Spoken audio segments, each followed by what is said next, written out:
आपने अब तक विशल देवरास के बारे में बताया विस्तार से, कई वीडियो हो गए उसके। अब हमें जो है दूसरा आपके पाठ्य पुस्तक में है, वो है ढोला मारूरा दुआ। तो जैसे नाम से ही स्पष्ट है, आपने सुना होगा ढोला मारू के बारे में, ढोला मारूरा दुआ। तो पहले हम इसके नाम, इसका शीर्षक, इस पर व्याख्या करेंगे कि ये क्या है। तो ढोला और मारू दो है। ढोला मारू का अर्थ क्या है, ढोला का अर्थ क्या है, मारू का अर्थ क्या है, और तीसरा है दुआ। बड़ा प्रसिद्ध है ये ढोला मारूरा दुआ। राजस्थान का एक बहुत प्रसिद्ध प्राचीन काव्य है। यह एक दुआबद्ध प्रेम गाथा है जो राजस्थान में बहुत लोकप्रिय रही है।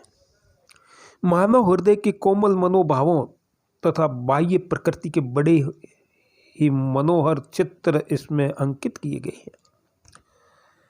प्रेम गाथा होने पर भी इसका श्रृंगार वर्णन बहुत ही मर्यादापूर्ण है। इसके विषय में राजस्थान में यह दुआ बहुत प्रसिद्ध है। आपने सुना होगा, सोरठियो दुओ भलो भलो मरवण दी बात, जोबन छाई घण भली तारा छाई रात। दुआ जो छंद है उसके बारे में बताया है कि दुआ कि दोवों में सोरठा दुआ अच्छा है। वार्ताओं में ढोला मारू की वार्ता अच्छी है। यौवन से छाई हुई स्त्री अच्छी होती है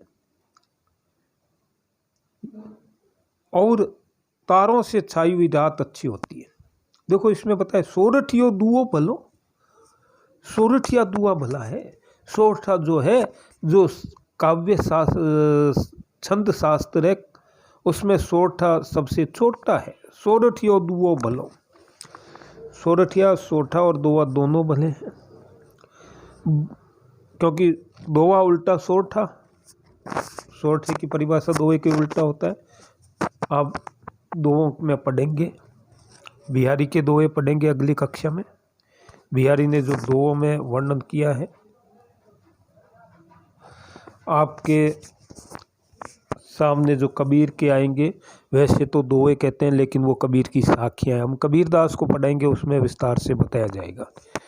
तो यहाँ बताया है ढोला मारू के बारे में कि पहले ही कह दिया, सोरठियो दुओ भलो भलो मरवण दी बात। अब बात क्या है, वात साहित्य है। राजस्थान में वात साहित्य है जो प्रख्यात हुआ है। ख्याल है, बात है, लोक गीत है। ये भी, इसको भी लोकगीत माना गया है, प्रसिद्ध है। अब कहते हैं दोनों में सोरठा भला है। और वार्ता जो वार्ताओं में जो है, ढोला मारूण की वार्ता अच्छी है। वार्ता साहित्य है, वात साहित्य है, ख्याल आदि में ढोला मारू सबसे अच्छी है। और आगे कहता है, जोबन छाई घण भली, यौवनावस्था में प्राप्त महिला अच्छी लगती है। वृद्धावस्था में तो क्या है, फिर नहीं है। और तारा छाई रात, आकाश में तारे टिमटिमाते हैं, उस समय की बात है। अब तो क्या है, अब तो बिजली के कारण सारा ये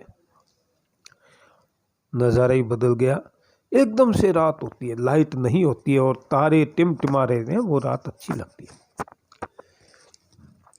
ढोला मारू काव्य राजस्थान का प्राचीन काव्य है और इसको ये भी कह सकते हैं कि ये जातीय काव्य है। राजस्थानी भाव भावनाएं इसकी आत्मा में ओतप्रोत है। जनता में इसका खूब प्रचार रहा है। ढोला मारू का प्रचार बहुत रहा है।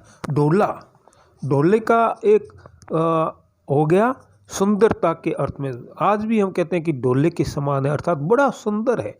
आपने देखा होगा ऊँट की सवारी है, आगे राजा राजकुमार या पीछे नायक नायिका जो चढ़ करके जाते हैं। इस कथा में बहुत सी बातें आएगी जब इसका विस्तार से बताएंगे आपको। और मारू का अर्थ है ढोला मारू। मारू एक राग भी होती है, और मारू का अर्थ सुंदरता से, मारवणी से है। मरवणी, मारवणी जो है नायिका का नाम है, वो अच्छी है।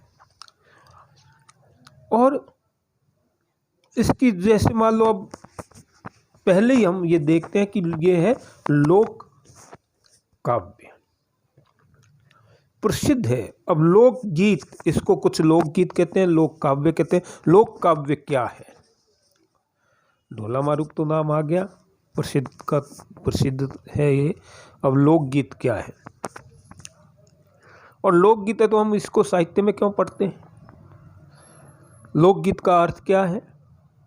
लोक काव्य का अर्थ क्या है? लोगों के द्वारा जो काव्य का सृजन किया जाता है वो लोकगीत होता है। राजस्थान में शायद ही कोई दूसरा लोकगीत इतना लोकप्रिय रहा हो जितना ढोला मारू रहा है। ढोला मारू लोकगीत बहुत प्रसिद्ध रहा है। और कहते हैं कि राजस्थान का पुस्तक भंडार ऐसा नहीं होगा जिसमें इसकी एक आध प्रति न हो।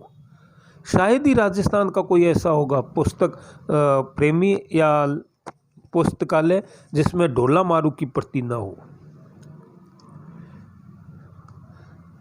अर्थात राजस्थान के लोगों की जिह्वा पर कुछ न कुछ दोहे इसके आपको मिलेंगे। पुराने जो हैं उसमें इनके दोहे मिलेंगे, बिखरे हुए थे। और कहते हैं कि आज भी अनेक मनुष्यों को वे याद है। ढोला मारू के जो है चित्र, आप कला देख सकते हैं। राजस्थानी कला में ढोला मारू का जो चित्र है, ऊँट पर चढ़े हुए, पीछे मारू, आगे ढोला, और ऊँट दौड़ता हुआ आपको दिखाई देगा। एक प्रतीक रूप में हो गया।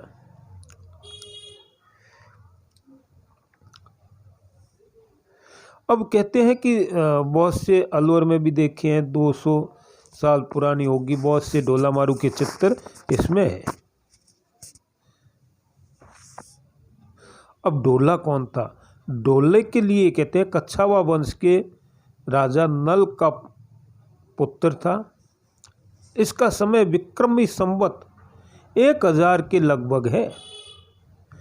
मारवाणी कौन थी? छोटे प्रश्न आ सकते हैं कि ढोले के बारे में क्या समझते हैं, मारवाणी के बारे में क्या समझते हैं, और ये कहाँ के हैं? पहले ये तो ढोला तो क्या है, कच्छावा वंश का राजपूत था। विक्रम संवत 1000 के करीब इसका नरोत्तम दास जी स्वामी आदि ने इसका समय माना है। मारवाणी पुगल के राजा पिंगल की कन्या थी। दोनों का विवाह ऐतिहासिक घटना है। राजस्थान के प्रसिद्ध इतिहास लेखक मूर्णोत नैन सिंह की ख्यात में ढोला के मारवाणी और मालवणी नामक 2 स्त्रियों के होने का उल्लेख किया गया, वर्णन किया है, इतिहास प्रसिद्ध है, ऐसी बात आती है। लेकिन इसकी कथा ऐतिहासिक हो, क्योंकि पहले भी आपको कहा है कि लोकगीत लोक काव्य है, और लोक काव्य होने के द्वारा लोगों के द्वारा इसका सृजन किया गया था, लोगों के द्वारा इसके बारे में बताया गया था। ये लोक काव्य है। ढोला मारू की कथा आज भी राजस्थान और मध्य भारत के विभिन्न भागों में विभिन्न रूपों में प्रचलित है। लोगों की जिह्वा पर रहते रहते इस कथा में बहुत कुछ परिवर्तन भी हो चुका है, और इसके अनेक विकृत रूप बन गए हैं। यहाँ तक कि जैसा श्रद्धेय ओझा जी गौरीशंकर हीराचंद जी ओझा ने बहुत मेहनत की है, बहुत खोज की है। हमें सूचित करते हैं कि अजमेर में होली के दिनों में ढोला मारू की एक सवारी निकलती है, जिसमें औरत पुरुष को जूतों से मारती है। लोकगीत क्या है, हम इसके बारे में, या ढोला मारू के कवि कौन है, इसके बारे में कल आगे का जो वीडियो होगा उसमें विस्तार से हम इसके बारे में आपको बताया जाएगा, कवि के बारे में। और लोकगीत क्या है, लोगों के द्वारा, अर्थात लोकगीत होते हुए साहित्य में क्यों आ गया। भाई हम साहित्य में क्यों पढ़ते हैं ढोला मारू को, कुछ साहित्यिकता तो होती है, क्योंकि इसमें बनावटीपन नहीं होता है। आज का व्यक्ति कृत्रिम हो गया, बनावटीपन लिए हुए हो गया, वो बनावट में जी रहा है। लेकिन ढोला मारू का दुआ में बनावटीपन कम है, वास्तविक जीवन में जीने की कला है इसमें, और इसी में हम आगे आपको इसमें विस्तार से बताया जाएगा।